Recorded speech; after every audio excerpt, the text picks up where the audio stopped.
الحمد لله الذي أمرنا بترك المناهي وفعل الطاعات. أشهد أن لا إله إلا الله وحده لا شريك له، وأشهد أن سيدنا محمدا عبده ورسوله الداعي بقوله وفعله إلى الرشاد.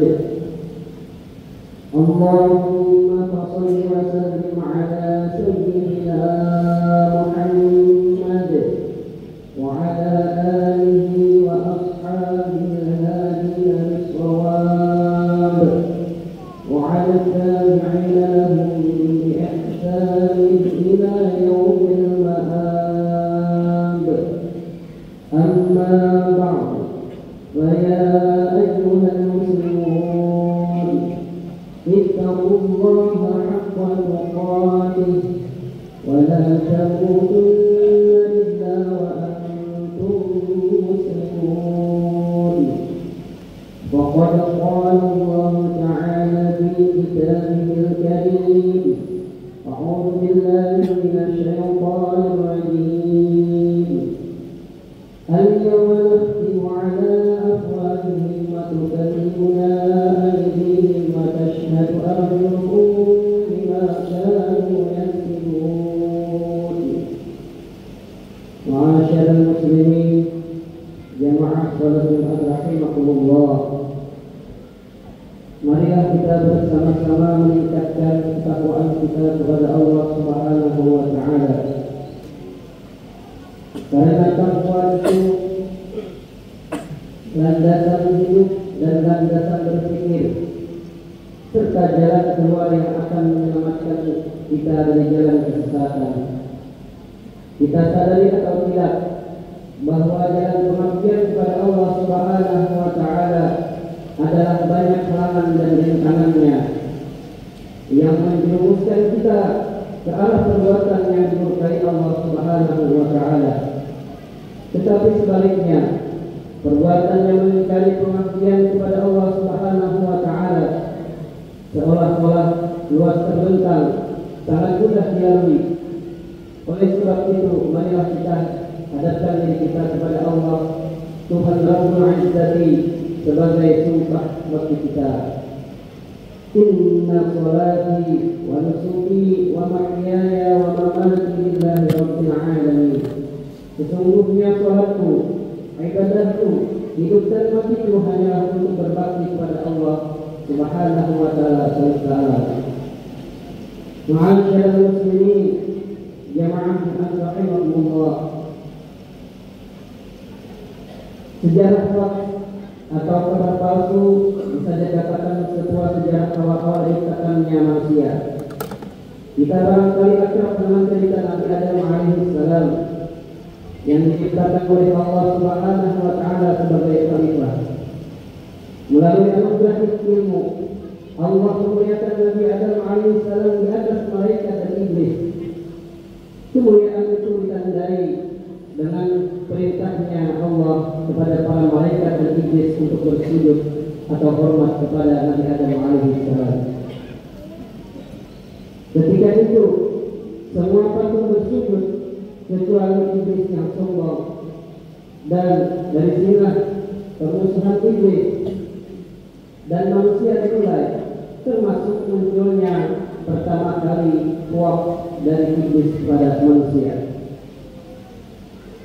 Setelah peristiwa itu, Allah memerintahkan kepada Nabi Adam alaihissalam dan istrinya Hawa untuk tinggal di surga dengan bahagia. Mereka berdua dibebaskan mengambil makanan apa saja dan dari mana saja tanpa susah payah. Mereka hanya dilarang mendekati pohon tertentu, apalagi sampai memakan buahnya. Bila dilanggar, maka keduanya akan masuk golongan yang zalim dan durhaka. Kisah ini terekam dengan baik dalam surat Al-Baqarah. Ulama berbeda pendapat tentang nama pohon yang buah yang dimaksud. Tetapi berbeda di kalangan kita saat ini. Nama populer pohon atau buah khuldi. Secara bahasa, khuldi berarti keabadian. Kesimpulan ini mengacu pada kutipan di surat Taha ayat 120 bahwa syaitan membisikkan rayuan jahat kepada Nabi Adam alaihissalam agar mendekati dan memakan buah dari pohon keabadian tersebut. Waswasa ilaihi syaitan qala ya Adam hal adulluka ala syajaratil khuldi wa mulkin la yabla.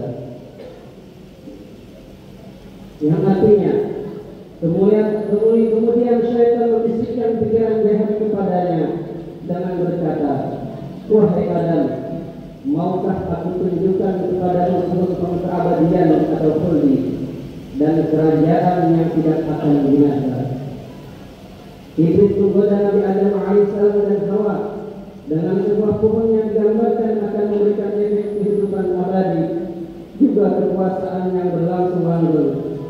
Dari ayat ini kita tahu bahwa nama pohon khuldi bukan pemberian dari Allah, melainkan dari iblis yang telah dikuasai atas diri dan diri kepada Nabi Adam alaihissalam.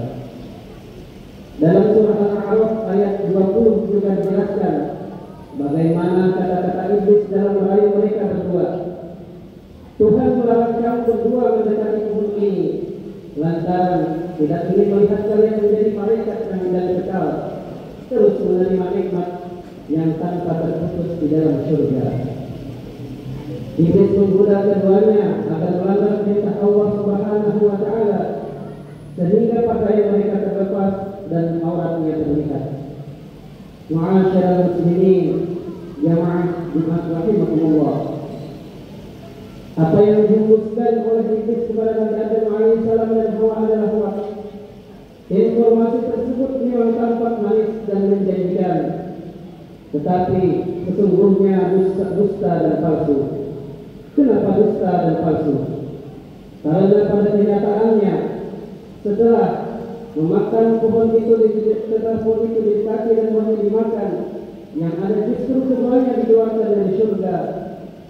Iblis melancarkan cara-cara ini untuk menjerumuskan manusia agar berbuat durhaka kepada Allah Subhanahu wa Ta'ala.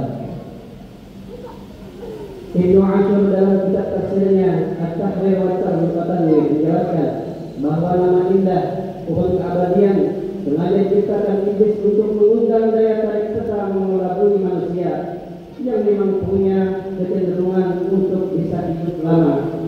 Dengan bahasa lain, nama pohon keabadian itu merupakan bagian dari skenario kuat yang didesain iblis agar Nabi Adam alaihissalam terjerumus dalam tipuannya. Inilah episode Adam dan Hawa kemudian keluar dari kenikmatan dan kemuliaan surga, lalu tinggal di bumi. Di bumi manusia berkembang biak dan syarat dengan pertikaian serta kesenangan-kesenangan yang pasti pada. Usai sadar bahwa dirinya tergelincir oleh hoax yang kini iblis, Nabi Adam alaihissalam segera bertaubat. Fatalaqa Adam min rabbih kalimatin fataba alaihi innahu huwat tawwabur rahim. Kemudian Adam menerima beberapa kalimat dari Tuhannya, maka Allah menerima taubatnya. Sesungguhnya Allah Maha menerima taubat dan Maha Penyayang. Quran Surah Al-Baqarah ayat 37. Ma'asyiral muslimin jamaah salat rahimakumullah. Demikianlah bahaya hoax.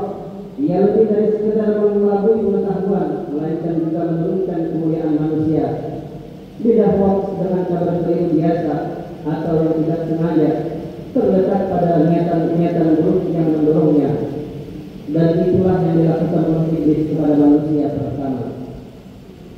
Iblis memang telah dikutuk telah membangkang dari perintah Allah untuk bersujud atau hormat kepada Nabi Adam alaihissalam.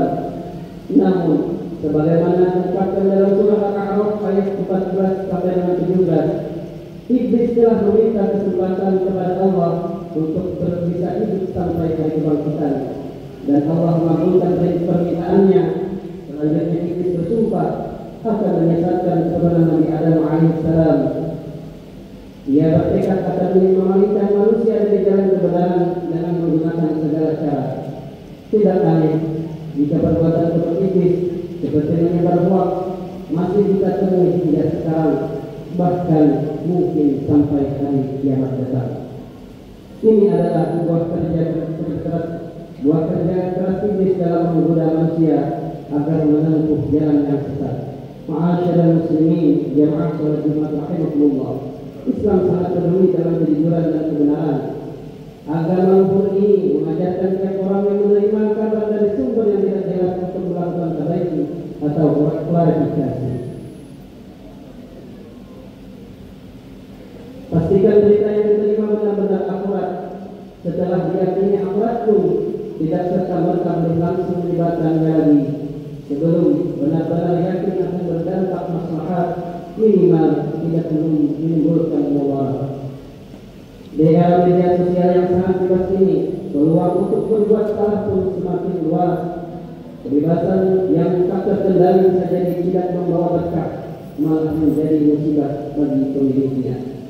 Mari jaga hati, pikiran, lisan dan tangan kita agar selamat dari langkah-langkah syaitan. Dalam Islam kita diajarkan bahwa tiap gerak kita tak luput dari pengawasan Allah Subhanahu wa Ta'ala, dan karena itu tidak luput dari pertanggungjawaban di akhirat kelak. Imam Syafi'i pernah berkata dalam kitab Ar-Risalah beliau, "Annal kadhiba alladhi nahahum anhu wal kadhibu khafi'i, wa dzalika hadithu amman la ya'rafu sidquhu." Sesungguhnya kebohongan yang juga dilarang adalah kebohongan yang terlihat atau kadhib khafi, yang menceritakan kabar dari orang yang tak jelas apakah dia jujur atau tidak. Bila menyebar informasi yang masih samar-samar, tingkat keakurasiannya saja kita sudah bisa ditulis berbohong. Apalagi bila kita dengan sengaja menyebarkan berita yang jelas-jelas hoax. Kedemikian iblis kepada Nabi Adam alaihissalam jangan sampai menjadi teladan bagi umat sekarang, sehingga antar sesama saudara sebangsa pun harus saling memusuhi dan menjatuhkan. Wallahu a'lam bishawab. Demikianlah khutbah yang singkat ini. Mudah-mudahan kita terhindar dari berita-berita yang tidak pasti atau hoax. Alhamdulillah, wassalatu wassalamu ala Rasulillah Sayyidina Muhammad bin Abdullah wa ala alihi wa ashabihi wa mawalah. Usikum wa nafsi bitaqwallah. وإذا قرئ القرآن فاستمعوا له وأنصتوا لعلكم ترحمون. أعوذ بالله من الشيطان الرجيم. بسم الله الرحمن الرحيم. والعصر إن الإنسان لفي خسر إلا الذين آمنوا وعملوا الصالحات وتواصوا بالحق وتواصوا بالصبر.